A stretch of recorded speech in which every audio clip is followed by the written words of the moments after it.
Hello students, अब हम देखने वाले हैं एनेंटियोमर्स। ठीक है, एनेंटियोमर्स होते क्या है उसको पहले हम समझ लेते हैं। कुछ 2-3 पॉइंट्स मैंने लिखे और किस तरीके से इस पे क्वेश्चन पूछे जाते हैं वो हम देखते हैं। ठीक है, तो सबसे पहले जो फर्स्ट पॉइंट है इसका वो मैंने डेफिनेशन लिखी है एनेंटियोमर की। ठीक है, क्या है? 2 optically active compounds which are non-superimposable mirror image of each other are known as enantiomers। ठीक है, एक एक वर्ड को बहुत ध्यान से समझना। पहली बात तो ऑप्टिकली एक्टिव कंपाउंड्स, और 2 का मतलब क्या है? एनेंटियोमर एक पेयर होता है। एनेंटियोमर क्या होता है? एक पेयर होता है, मतलब एक कंपाउंड है और उस कंपाउंड की एक मिरर इमेज, मैं मिरर रख दूं, कैसे भी मिरर रख दूं, ठीक है, तो उसकी एक मिरर, एक कंपाउंड है, उस कंपाउंड की एक मिरर इमेज, तो दोनों का जो पेयर है, कंपाउंड और उसकी खुद की मिरर इमेज, दोनों मिला के एनेंटियोमर या एनेंटियोमरिक पेयर कहलाता है। नहीं, ठीक है, तो इसलिए यहां पे वर्ड लिखा गया 2, और दोनों के दोनों कैसे होने चाहिए? ऑप्टिकली एक्टिव होने चाहिए। अगर ऑप्टिकली एक्टिव है तो हमें कैसे पता लगेगा ऑप्टिकली एक्टिव है? ऑप्टिकली एक्टिव है मतलब वो लाइट को क्या करना चाहिए? रोटेट करना चाहिए लेफ्ट या राइट डायरेक्शन में। और कौन रोटेट करेगा? जिसके अंदर क्या हो? एक कायरल सेंटर हो या कायरल एटम हो। या मैं ऐसे भी बोल सकता हूं, अगर कोई कंपाउंड ऑप्टिकली एक्टिव कब होगा? जब उसके अंदर कोई सिमेट्री नहीं होगी। इसका मतलब है ना तो कोई POS होगा, ना कोई COS होगा, ना AAOS होगा। ठीक है, मतलब ऐसा कंपाउंड जिसके अंदर POS, COS और AAOS नहीं है तो वो ऑप्टिकली एक्टिव होगा। या फिर मैं ऐसा भी बोल सकता हूं कि उसमें कम से कम क्या होना चाहिए? एक कायरल सेंटर होना चाहिए। ठीक है, तो यहां लिखा है 2 ऑप्टिकली एक्टिव। ठीक है, डेफिनेशन में ध्यान रखना कि ऑप्टिकली एक्टिव होना जरूरी नहीं। कोई भी कंपाउंड लिया और मैंने उसकी मिरर इमेज ले ली तो वो दोनों एनेंटियोमर्स कभी नहीं होंगे। कंडीशन क्या है कि दोनों कैसे होने चाहिए? Optically active. और ऑप्टिकली एक्टिव कब होगा? जब इसमें कोई सिमेट्री नहीं होगी। ठीक है, तो 2 ऑप्टिकली एक्टिव कंपाउंड से which are mirror image of each other. ठीक है, दोनों एक दूसरे की क्या मिरर इमेज है। अब एक कंपाउंड है, फॉर एग्जाम्पल अगर मैं इस तरीके से अगर मैं बोलता हूँ ये मेरा हैंड एक कंपाउंड है, ठीक है, इसकी मिरर इमेज ये बनेगी ऐसे। यहां अगर मैंने मिरर रख दिया तो इसकी मिरर इमेज क्या? ये है इस तरीके से। तो थंब इस साइड में तो थंब इधर ही मिलेगा, ठीक है, और ये लास्ट लिटिल फिंगर इधर ही मिलेगी, तो इसकी मिरर इमेज मिली। अब मैं कह रहा हूं कि ये जो कंपाउंड है इसकी मिरर इमेज ये है। ठीक है, अब मैं बोल रहा हूं कि ये कैसा है? ऑप्टिकली एक्टिव कंपाउंड है। तो ऑप्टिकली एक्टिव कंपाउंड है, इसका मतलब इसमें कोई सिमेट्री नहीं है, और सिमेट्री अगर इसमें नहीं है इसका मतलब ये कि ये दोनों एक दूसरे के ऊपर नॉन सुपर इम्पोजेबल होगी। नॉन सुपर इम्पोजेबल का मतलब है कि ये मैंने कंपाउंड लिया, यहाँ मिरर रखा, इधर मिरर इमेज मिली। जब मैंने इसको मिरर इमेज को जब इस कंपाउंड के ऊपर रखा ओरिजिनल के ऊपर, तो क्या इसको सुपर इम्पोज का मतलब क्या? एक दूसरे के ऊपर क्या कर रही है? ये लाई कर रही है कि एज इट इज, मतलब एक इस कंपाउंड के ऊपर उसी की mirror image as it is आ गई कि नहीं।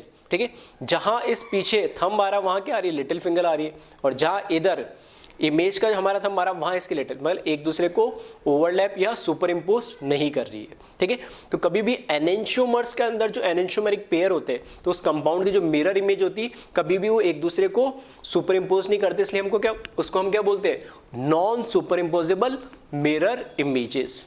आ रही बात समझ में? एक और एग्जाम्पल अगर मैं लूँ, अगर मैंने ये लिया डस्टर, यहां मैंने रखा मिरर, तो इस डस्टर की मिरर इमेज भी एज इट इज क्या बनेगी? ये बनेगी। और इस डस्टर की मिरर इमेज को उठा के मैं ओरिजिनल पे रखता तो क्या कर लेता हूँ? सुपर इम्पोज कर लेता। और सिंपल समझ लो, अगर मैंने कोई पेज ले लिया, ठीक है, अगर मैंने कोई ये पेज ले लिया, ठीक है, इस यहाँ पर मिरर रखा मैंने, तो इसकी मिरर इमेज भी ऐसे बनेगी। मिरर इमेज ऐसे रखेगी तो जो हमारे पास ओरिजिनल पेज था, ठीक है, जो हमारे पास ओरिजिनल पेज था उसके ऊपर क्या मैं इसको सुपर इम्पोज कर सकता था? बिल्कुल, ये सुपर इम्पोज हो जाएगा। तो ऐसे कंपाउंड, ठीक है, जिनकी मिरर इमेज उन दूसरे के ऊपर सुपर इम्पोजेबल होती है वो एनेंटियोमरिक पेयर्स या एनेंटियोमर्स नहीं कहलाते। पहली चीज ऑप्टिकली एक्टिव होना चाहिए। ऑप्टिकली एक्टिव मतलब कोई सिमेट्री नहीं होना चाहिए, और वो सिमेट्री नहीं है इसलिए वो सुपर इम्पोज नहीं हो रहे एक दूसरे के ऊपर। ठीक है, दोनों इंटर रिलेटेड बातें हैं। अगर वो ऑप्टिकली एक्टिव होता, ऑप्टिकली क्या होता? इनएक्टिव होता। फॉर एग्जाम्पल जो मैं ये बोल रहा हूँ पेज, ठीक है, क्या इसमें कोई सिमेट्री है क्या? हाँ, इसमें सिमेट्री है। ठीक है, दिख ही रहा है मुझे इसके अंदर क्या है? इस सेंटर से ये एक प्लेन ले लूँ तो POS नजर आ रहा है, ये भी POS नजर आ रहा है। तो अगर इसमें सिमेट्री है तो ऑब्वियस सी बात है इसकी जो मिरर इमेज बनेगी वो इसके ऊपर सुपर इम्पोज होगी। और मैं जो हैंड का एग्जांपल दे रहा हूँ, ठीक है, ये हाथ का एग्जांपल दे रहा हूँ, तो इसमें बताओ कोई सिमेट्री है क्या? कोई सिमेट्री इस तरीके से अगर प्लेनर में लूँ मैं ठीक है, ऐसे मत कट कर देना, ठीक है। मैं सिर्फ ये प्लेन की बात कर रहा हूँ 2D के अंदर की, इसके अंदर कोई सिमेट्री है क्या? नहीं है। अगर इसमें सिमेट्री नहीं है तो इसके ऊपर सुपर इम्पोज भी कभी नहीं होगा, नहीं, ठीक है। तो दो टर्म है, एक तो ऑप्टिकली एक्टिव होना चाहिए और दूसरा क्या होना चाहिए? नॉन सुपर इम्पोजेबल होना चाहिए। और ऐसे पेयर को हम क्या बोलते हैं? एनेंटियोमर्स या एनेंटियोमरिक पेयर भी बोलते हैं। नेक्स्ट पॉइंट जो इसमें हमने लिख रखा है वो है enantiomers have same physical properties like boiling point, melting point, solubility, refractive index, जितनी physical property होती है एक्सेट्रा। तो इनमें क्योंकि अगर ये मैंने बोला कंपाउंड तो एक ही है, उसी की मिरर इमेज है, मतलब मॉलिक्यूलर फार्मूला तो दोनों का क्या होगा? सेम होगा, नहीं, ठीक है। मॉलिक्यूलर फार्मूला सेम होगा तो फिजिकल प्रॉपर्टी भी उनकी क्या होगी? सेम होगी। लेकिन अब इनको क्या है कि फिजिकल प्रॉपर्टी सेम होगी, तो अगर मेरे पास एक कंटेनर दे रखा, उसमें मैंने क्या लिया? एक कंपाउंड लिया और उसी की मिरर इमेज वाला कंपाउंड दूसरा ले लिया, मतलब एनेंटियोमर्स ले लिए मैंने और उन दोनों को क्या कर दिया? मैंने एक साथ रख दिया। तो क्या इन एक दूसरे को मैं सेपरेट कर सकता हूँ? ठीक है, क्या उन दोनों को मैं एक दूसरे से सेपरेट कर सकता हूँ? नॉर्मल जो हमारे फिजिकल प्रोसेस होते हैं लाइक फ्रैक्शनल डिस्टिलेशन, ठीक है, या फिर क्रिस्टलाइजेशन, बिल्कुल उसको नहीं कर सकते। क्यों? क्योंकि उनकी बॉइलिंग पॉइंट, मेल्टिंग पॉइंट और ये सारी प्रॉपर्टी तो क्या हो गई? सेम हो गई। अब सेम हो गई है तो फिर हम उनको सेपरेट किस बेसिस पे कर सकते हैं? इस तरीके से तो नहीं कर सकते। हाँ, उनको अगर मुझे सेपरेट करवाना है तो कोई ना कोई केमिकल रिएक्शन करवानी होगी जिससे एक से रिएक्ट हो जाए, दूसरे से रिएक्ट ना हो, तो जिससे रिएक्ट होगी उसको अलग कर लेंगे या जिससे नहीं उसको अलग कर लेंगे। इस तरीके से आ रही बात समझ में? तो इनकी क्योंकि फिजिकल प्रॉपर्टी सेम होती है तो इस वजह से इनको फिजिकल मेथड से भी सेपरेट किया नहीं जा सकता, लाइक फ्रैक्शनल डिस्टिलेशन या हम क्रिस्टलाइजेशन बोल सकते हैं नहीं। और थर्ड जो इंपॉर्टेंट, ये भी ठीक है, बहुत इंपॉर्टेंट पॉइंट है third, enantiomers have same angle of rotation to ppl but in opposite direction। इसका मतलब क्या है कि जो enantiomers होते हैं, ठीक है, तो उसमें अगर एक कंपाउंड जो ओरिजिनल कंपाउंड है वो, क्योंकि ऑप्टिकली तो क्या होना चाहिए? एक्टिव होना चाहिए। ऑप्टिकली एक्टिव है तो प्लेन पोलराइज लाइट पीपीएल को वो क्या करेगा? रोटेट करेगा किसी भी डायरेक्शन में, ठीक है, राइट या लेफ्ट में या क्लॉकवाइज या एंटी क्लॉकवाइज में। अगर वो उसको रोटेट कर रहा है, इसका मतलब क्या है? अगर ये कंपाउंड उस लाइट को रोटेट कर रहा है किसी भी डायरेक्शन, फॉर एग्जांपल मैंने मान लिया इसको ये राइट में रोटेट कर रहा है, ठीक है, ये कंपाउंड पीपीएल को क्या करेगा? राइट में रोटेट करेगा। तो जो इसकी मिरर इमेज, जो इसका मिरर इमेज वाला कंपाउंड होगा वो उस लाइट को उस अपोजिट डायरेक्शन में रोटेट करेगा। अगर original direction, original compound clockwise direction में अगर हमें पीपीएल को रोटेट कर रहा है तो इसकी जो मिरर इमेज होगी, ठीक है, इसका दूसरा, इसका जो एनेंटियोमरिक पेयर होगा, जो इसकी मिरर इमेज होगी, उस लाइट को अगर ये क्लॉकवाइज में कर रहा है तो ये एंटी क्लॉकवाइज में रोटेट करेगा। और अगर ये एंटी क्लॉकवाइज डायरेक्शन में रोटेट कर रहा होता तो ये किस में करेगा? क्लॉकवाइज में करेगा। ऐसा क्यों हो रहा हूँ मैं अभी वो भी प्रूव करके बता दूंगा, ठीक है। तो ये पॉइंट इंपॉर्टेंट है जिसको ध्यान रखना। वही लिखा है कि enantiomers have same angle of rotation, मतलब अगर ये लाइट को 20 डिग्री राइट रोटेट कर रहा है या क्लॉकवाइज रोटेट कर रहा है तो उसकी जो मिरर इमेज है वो भी उस लाइट को 20 डिग्री ही रोटेट करेगा, एग्जैक्ट उतनी ही डिग्री से, लेकिन किसमें? अपोजिट डायरेक्शन में, ठीक है। तो वही लिखा है same angle of rotation to plane polarise light PPL but in opposite direction, ठीक है। ऐसा क्यों होता है? ऐसा इसलिए होता है क्योंकि जो भी हमारे पास कंपाउंड है, ठीक है, वो ऑप्टिकली एक्टिव है, मतलब उसमें कुछ ना कुछ कायरल सेंटर होगा, तो उसका कोई कॉन्फ़िगरेशन होगा आइदर आर या फिर एस। अगर उसका कॉन्फ़िगरेशन आर या एस है तो लाइट को किसी भी डायरेक्शन में रोटेट कर सकता है, ठीक है, डी या एल, ठीक है, मतलब डेक्स्ट्रो रोटेटर भी हो सकता है, लीवो भी। अगर वो राइट में या फॉर एग्जाम्पल कुछ भी मान लो, ठीक है, मान लो क्लॉकवाइज रोटेट कर रहा है, तो क्लॉकवाइज अगर वो रोटेट कर रहा है, ठीक है, और उसका आर कॉन्फ़िगरेशन है तो उसकी जो मिरर इमेज होगी उसका कॉन्फ़िगरेशन क्या होगा? एस। और वो लाइट को किस में करेगा? फिर ऑब्वियस सी बात है उसका उल्टा ही करेगा, किस में? एंटी क्लॉकवाइज में। ये क्लॉकवाइज में कर रहा है तो दूसरा वाला किस में करेगा? एंटी क्लॉकवाइज में। इसको एक, ठीक है, और फिजिकल एग्जाम्पल से समझते एक। देखो मैं कह रहा हूं ये मैंने क्या लगा दिया? एक मिरर लगा दिया और मैं ये बात कर रहा हूँ रोटेशन की।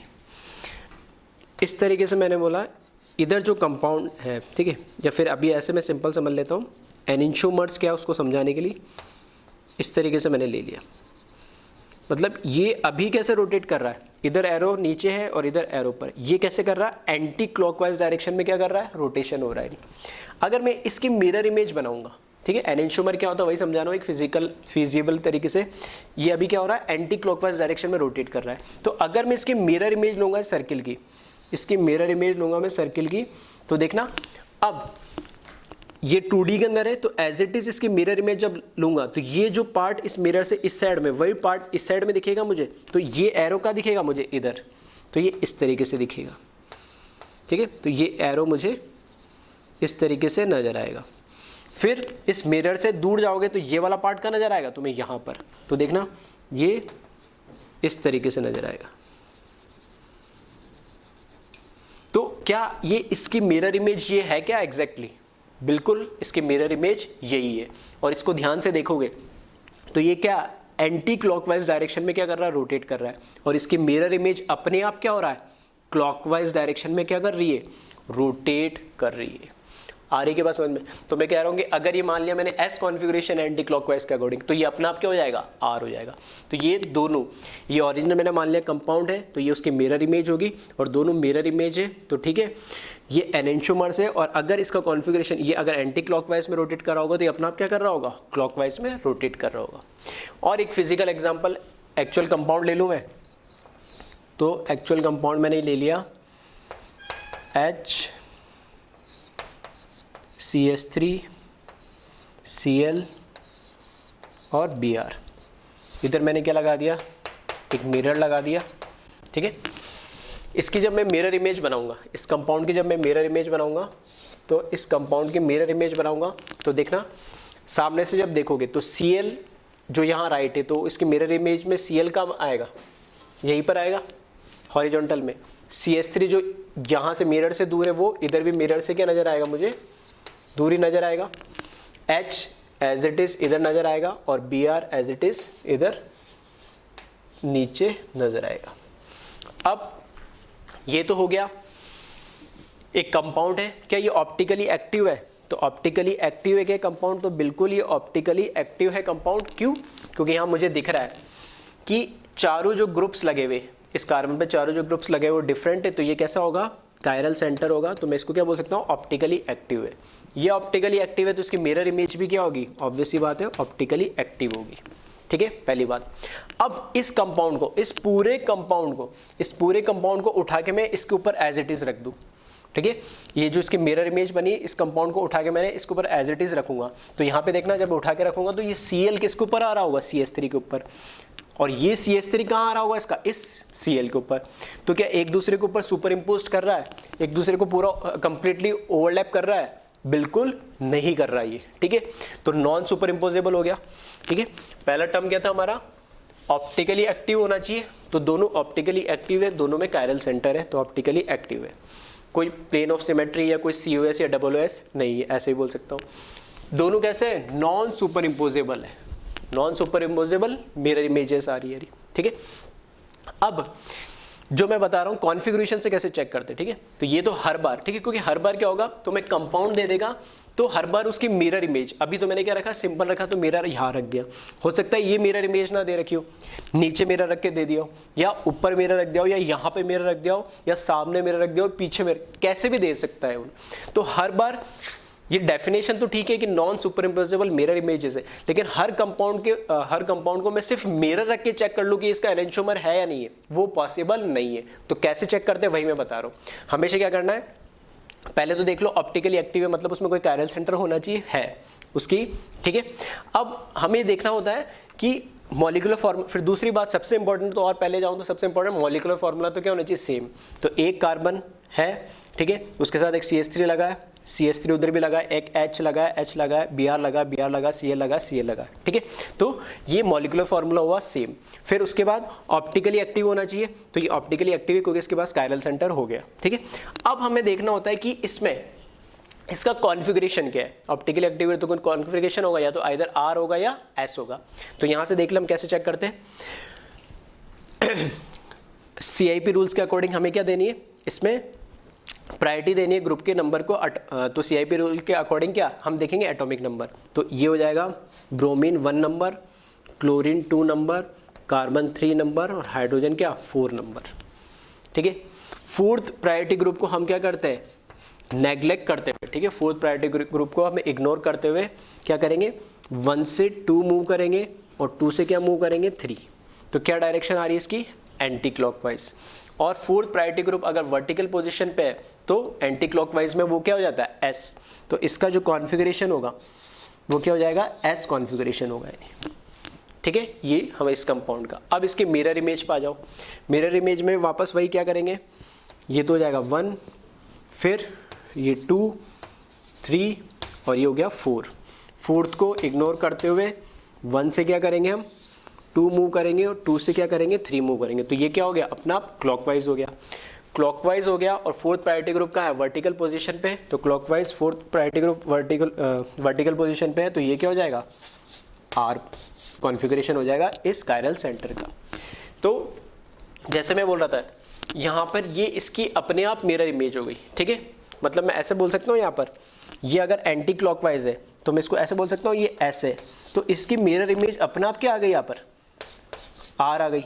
वही मैं कहना चाह रहा हूँ कि जो भी मैंने फिजिकल एग्जांपल से लिए कंपाउंड ले लिया, इसकी मिरर इमेज यहाँ पे कंपाउंड ओरिजिनल जो इसका कॉन्फ़िगरेशन क्या था, एस था, और उसकी जो मिरर इमेज बनेगी उसका कॉन्फ़िगरेशन अपने आप क्या आ जाएगा, आर आ जाएगा। कंक्लूजन ये है कि जो एनेंशियोमर्स होते, ठीक है, जो एनेंशियोमर्स पेयर होते उसमें उनका कॉन्फ़िगरेशन हमेशा क्या होता है, अपोजिट होता है। उनका कॉन्फ़िगरेशन क्या होता है, हमेशा अपोजिट होता है। अगर ये एस होगा तो वो आर हो जाएगा, अगर ये आर होता तो वो अपने आप क्या हो जाएगा, एस हो जाएगा। तो अगर मुझे 2 कंपाउंड दे दिए, अभी तो मैंने मिरर बना के लिखा, अगर मुझे 2 कंपाउंड इस तरीके से दे दिए तो क्वेश्चन कैसे पूछा जाता है कि 2 कंपाउंड दे देगा और पूछेगा इनमें दोनों में रिलेशन क्या है, क्या वो दोनों कंपाउंड सेम है। कैसे पता लगेगा, अगर इसका कॉन्फ़िगरेशन भी ऐसे, पहले सबसे पहली बात तो मॉलिक्यूलर फार्मूला तो सेम होना चाहिए, वो तो हमें पता ही है। ठीक है, फिर उसके बाद देखेंगे अगर इसका कॉन्फ़िगरेशन ऐसे और दूसरे का भी ऐसे हो गया तो वो अपने आप क्या हो जाएंगे, सेम हो जाएंगे, तो दोनों क्या हो जाएंगे, आइडेंटिकल। अगर ये ऐसे और मॉलिक्यूलर फार्मूला सेम है और अगले वाले का आर आ रहा है तो दोनों क्या हो गए, एक दूसरे के मिरर इमेज होगी, तो वो क्या हो जाएंगे, एनेंशियोमर्स हो जाएंगे। ठीक है, अगर ये ऐसे और दूसरा वाला भी ऐसे लेकिन मॉलिक्यूलर फार्मूला अलग हो गया तो वो ना एनेंशियोमर्स तो कभी होंगे ही नहीं, क्योंकि मॉलिक्यूलर फार्मूला तो सेम होना चाहिए ना, आइसोमर ही तो है, तो मॉलिक्यूलर फार्मूला सेम नहीं तो कैसे हो जाएंगे, नॉन आइडेंटिकल हो जाएंगे। ठीक है, तो इस तरह क्वेश्चन में प्रैक्टिस और करवाऊंगा। एक आइडिया दिया है किस तरीके से हमें एग्जाम में कैसे देखना है। ठीक है, डेफिनेशन तो ठीक है। ठीक है, इसमें 2 टर्म इंपॉर्टेंट है, non superimposable mirror image होना चाहिए और एक ऑप्टिकली एक्टिव होना बहुत जरूरी है। ठीक है, एग्जाम में हमें हमेशा कभी भी ऐसे, ठीक है, क्योंकि आदत क्या हो जाती है, हम डेफिनेशन से चले जाते हैं, एनेंशियोमर लिख दिया, डेफिनेशन बोले सर ने कि ऑप्टिकली एक्टिव होना चाहिए, नॉन सुपर इम्पोजेबल होने चाहिए। तो हम क्या करेंगे, जो कंपाउंड दे रखा है वो आप बार बार मिरर लगाएंगे और उसको बना बना के देखेंगे। तो मैंने बोला मिरर देखो कहीं पे भी रख सकते हो, तो हर बार उस एंगल से, उस प्लेन से मिरर को देख के उसकी मिरर इमेज बनाना और ढूंढना, टाइम तो वेस्ट होगा और उसकी कोई गारंटी नहीं है कि तुम सही कर पाओगे। हाँ, इसको ठीक है टेक्निकली, ठीक है कॉन्सेप्चुअली कैसे चेक करते हैं, इसका कॉन्फ़िगरेशन चेक करते हैं। ठीक है, जो हमारा कायरल सेंटर होता है उसका कॉन्फ़िगरेशन चेक करते हैं। अगर ये जो भी कॉन्फ़िगरेशन आ रहा और मॉलिक्यूलर फार्मूला सेम है और उसका अपोजिट कॉन्फ़िगरेशन आया था तो आपस में क्या होंगे, एनेंशियोमर्स होंगे। ठीक है, तो एक बार इसको कॉपी कर ले, फिर हम आगे बढ़ते हैं इसमें। अब बात करते हैं हम रेसिमिक मिक्सचर की। रेसिमिक मिक्सचर क्या होता है, ठीक है, तो रेसिमिक मिक्सचर नाम से पता लगा एक मिक्सचर है। मिक्सचर मतलब कम से कम क्या होंगे, 2 कंपाउंड तो उसके अंदर होंगे। ठीक है, तो यहाँ पर रेसिमिक मिक्सचर को मैं लिखा है enantiomers compounds in equal amount. इसका क्या मतलब है कि रेसिमिक मिक्सचर बनता है एनेंशियोमर से। एनेंशियोमर्स का मतलब बाय डिफॉल्ट क्या हो गया, ध्यान रखना, पेयर। एनेंशियोमर का मतलब ये एक पेयर होता है कि एनेंशियोमर एक अकेले कंपाउंड को नहीं बोलूंगा मैं, एनेंशियोमर वो कंपाउंड और उसके मिरर इमेज, ये दोनों मिलके क्या मिलते हैं, क्या बनाते हैं, एनेंशियोमर्स, या इनको क्या बोलते हैं, एनेंशियोमरिक पेयर भी बोलते हैं। तो मैंने जैसे बोला एनेंशियोमर्स, तो एनेंशियोमर का मतलब ये हुआ कि एक कंपाउंड और उसके मिरर इमेज अपने आप, ठीक है, बाय डिफॉल्ट हो गए। तो ये 2 कंपाउंड हो गए, एक तो ये कंपाउंड और उसके मिरर इमेज। मिरर इमेज से मतलब ये मत समझना, कई बच्चों के दिमाग में आ जाता है कि कंपाउंड और इसके मिरर इमेज, ये जो मिरर इमेज जो बन रही है वो भी अपने आप में कंपाउंड है। मैं ऐसे कंपाउंड की बात कर रहा हूं जो उस ओरिजिनल कंपाउंड की मिरर इमेज है, यानी मतलब ये अलग कंपाउंड है, ये अलग कंपाउंड है। हाँ, बात अलग ये है कि ये दोनों एक दूसरे की मिरर इमेज है। ठीक है, तो मतलब है क्या, ये 2 अलग अलग कंपाउंड है। अब ये 2 अलग अलग कंपाउंड है तो मैं बोल रहा हूं एनेंशियोमरिक कंपाउंड्स, इसका मतलब होगा कि 2 कंपाउंड। ठीक है, अब दोनों कंपाउंड इक्वल अमाउंट में लिया मैंने। इक्वल अमाउंट से यहाँ मतलब कुछ नहीं, ऐसा नहीं है कि इसका 1 लीटर, मैं बात कर रहा हूँ किसके, आगे मैंने लिखा दैट इज करके, किसकी बात कर रहा हूँ, स्पेसिफिक मोल्स की। मैं कह रहा हूँ अगर मैंने ये एक कंपाउंड लिया, इसके 10 मोल लिए, तो इसकी जो मिरर इमेज वाला कंपाउंड है उसके भी मैं कितने लूंगा 10 मोल। अगर ये 5 मोल है तो इसके भी 5 मोल, अगर ये 50 मोल है तो इसके भी 50 मोल। मतलब दोनों के मोल्स क्या होने चाहिए, सेम होने चाहिए। मतलब एक मैंने क्या लिया, कंटेनर लिया, उस कंटेनर में एक कंपाउंड के 10 मोल डाले, तो इस कंपाउंड की जो मिरर इमेज बना रहा है कंपाउंड, उस कंपाउंड के भी क्या डालूंगा 10 मोल। अगर इसके मैंने 50 मोल डाले तो इसके भी 50 मोल, अगर इसके 5 मोल डाले तो इसके भी 5 मोल। तो वो इक्वल अमाउंट में मैंने जो मोल्स ऐड करे दोनों कंपाउंड के, और ऐड करने के बाद जो फाइनल मेरे पास जो मिक्सचर बना उसको मैं क्या बोलता हूं, रेसिमिक मिक्सचर बोलता हूं। आ रही बात समझ में? ये सिंपलेस्ट वे में मैंने समझा दिया। रेसिमिक मिक्सचर क्या होता है, ऐसा मिक्सचर जिसके अंदर कोई से भी दो कंपाउंड नहीं होते, कंपाउंड फिक्स होते। कोई भी कंपाउंड लो और उसकी मिरर इमेज वाला कंपाउंड, मतलब क्या होता है, वो एनेंटियोमर्स होने चाहिए। दूसरी चीज, एनेंटियोमर है, कोई भी कंपाउंड लेके उसकी मिरर इमेज भी नहीं बोलूंगा मैं। क्यों? क्योंकि एनेंटियोमर की डेफिनेशन हमने बोला था कि वो कैसा होना चाहिए, ऑप्टिकली एक्टिव होना चाहिए। ऐसा नहीं कोई भी आपने कंपाउंड ले लिया ऑप्टिकली इनएक्टिव है, और ऑप्टिकली इनएक्टिव है और उसकी मिरर इमेज लेके बोल दिया रेसिमिक मिक्सचर बना दिया किसने, नहीं, ऑप्टिकली एक्टिव होना चाहिए। और ऑप्टिकली एक्टिव होगा तो non superimposable mirror images होगी। ठीक है, तो ये छोटी छोटी सी बातें जिसको ध्यान रखना, कॉन्सेप्चुअल क्वेश्चन इस पर बन जाते हैं। ठीक है, तो मैंने ये लिखा डेफिनेशन में, enantiomers compound in equal amount that is both compound. Both का मतलब वो एक कंपाउंड और उसकी खुद की मिरर इमेज वाला compound, both compound having equal moles, hence mixture of such type of compound is known as racemic mixture. ठीक है, तो एक कंपाउंड और उसकी मिरर इमेज, ठीक है, और दोनों मिरर इमेज कैसे होने चाहिए, एनेंटियोमर्स, मतलब ऑप्टिकली एक्टिव होने चाहिए। दोनों का जो मिक्सचर है, लेकिन मिक्सचर दो चीज से मिलके तो बनता है, लेकिन रेसिमिक मिक्सचर के लिए कंडीशन ये है कि पहले तो एनेंटियोमर होना चाहिए, ठीक है, वो दो जो कंपाउंड है वो एनेंटियोमर पेयर होना चाहिए, और दूसरी कंडीशन क्या है, इक्वल अमाउंट में होना चाहिए। ठीक है, ऐसा नहीं है मैंने एक के तो 5 मोल डाले और उसकी मिरर इमेज के 10 मोल डाल दिए, 3 मोल डाल दिए, इक्वल अमाउंट में होना चाहिए। इक्वल अमाउंट में तभी रेसिमिक मिक्सचर बोलूंगा, अदरवाइज उसको रेसिमिक मिक्सचर नहीं बोलूंगा अगर वो इक्वल अमाउंट में इक्वल मोल्स के अंदर ऐड नहीं किए गए हैं तो। ठीक है, नेक्स्ट पॉइंट इसमें, racemic mixture is optically inactive. ठीक है, इसको ध्यान रखना, इंपॉर्टेंट है ये। जो रेसिमिक मिक्सचर होता है वो क्या होता है, ऑप्टिकली इनएक्टिव होता है ड्यू टू एक्सटर्नल कंपनसेशन। एक वर्ड है यहाँ पे एक्सटर्नल कंपनसेशन, इसका मतलब क्या मैं समझाऊंगा, क्योंकि यहाँ पे दो वर्ड आप सुनोगे। अभी मैंने बताया एक्सटर्नल कंपनसेशन, और एक आगे हम पढ़ने वाले मेसो कंपाउंड के अंदर इंटरनल कंपनसेशन। ठीक है, कंपनसेट करते ही, तो एक एक्सटर्नल वे में करता है कंपनसेट और एक इंटरनल वे में करता है। तो यहाँ पे रेसिमिक मिक्सचर के अंदर एक्सटर्नल कंपनसेशन वर्ड यूज होता है, मीजो जब हम पढ़ेंगे आगे उसमें इंटरनल कंपनसेशन यूज होता है। दोनों का मतलब क्या मैं समझाऊंगा, बस इसको ध्यान रखना भी। Racemic mixture is optically inactive due to external compensation, that is both compound cancel the effect of rotation of plane polarized light PPL due to equal in magnitude and opposite in direction। ठीक है, तो इसका मतलब समझना, दो तीन बातें एक साथ आ गई कि जो रेसिमिक मिक्सचर, मैंने कंपाउंड लिया जो ऑप्टिकली एक्टिव है, उसकी मिरर इमेज ली, ठीक है, दोनों इक्वल अमाउंट में, इक्वल मोल्स मैंने ऐड कर दिए, दोनों के 5-5 मोल्स ऐड कर दिए, वो जो मिक्सचर बना वो क्या बना, रेसिमिक मिक्सचर। अब ये जो फाइनल मिक्सचर बना है, ठीक है, अगर मैंने इससे क्या करा, प्लेन पोलराइज लाइट पीपीएल को पास करा, तो क्या वो plane polarise light PPL rotate होगी? बिल्कुल नहीं होगी। क्यों नहीं होगी? क्योंकि उसमें मैंने दो कंपाउंड तो डाल दिए जो दोनों लाइट को रोटेट कर सकते हैं, लेकिन मुझे पता है, अभी हमने बात करी एनेंटियोमर्स क्या करते हैं, लाइट को रोटेट तो करते हैं लेकिन इक्वल और अपोजिट डायरेक्शन में। अगर मैंने बोला, अगर एग्जांपल ले लेते, ठीक है, अगर मैंने बोला यहां पर ठीक है, अभी शायद हाँ ये एग्जांपल लिया था, ठीक है, कुछ भी ले लो कोई फर्क नहीं पड़ता है ना। इससे कि मैंने क्या करी, मेरा इमेज ले लिया, ऑप्टिकली एक्टिव है ये, ठीक है, तो मैंने ये बता दिया ऑप्टिकली एक्टिव है। इसकी नंबरिंग में अगर कर दूं 1 2 3 4, ठीक है, कहाँ पर आ गया, वर्टिकल पर आ गया, तो 1 से 2, 2 से क्या 3, तो क्या मूव कर रहा है क्लॉकवाइज। इसका मतलब इसका कॉन्फ़िगरेशन क्या हो जाएगा, R। फिर इसकी जब मैं मिरर इमेज में ले रहा हूँ, मिरर इमेज में ले रहा हूँ, तो यहाँ पर H ही रहेगा, यहाँ पर BR आ जाएगा, यहाँ पर CS3 आ जाएगा, और नीचे क्या आ जाएगा, Cl आ जाएगा। वापस से ये हो जाएगा 1, यहाँ पे 2 3 और ये 4, इसको इग्नोर करना है। 1 से ठीक है, हाँ सही, 1 से 2, 2 से क्या मूव करना है 3, तो ये कैसा हो जाएगा anti clockwise, H vertical position पे है, तो ये जो ऑप्टिकली एक्टिव हमारा है इसका कॉन्फ़िगरेशन क्या हो जाएगा एस। तो ये दोनों क्या है एनेंटियोमर से आपस में, ठीक है।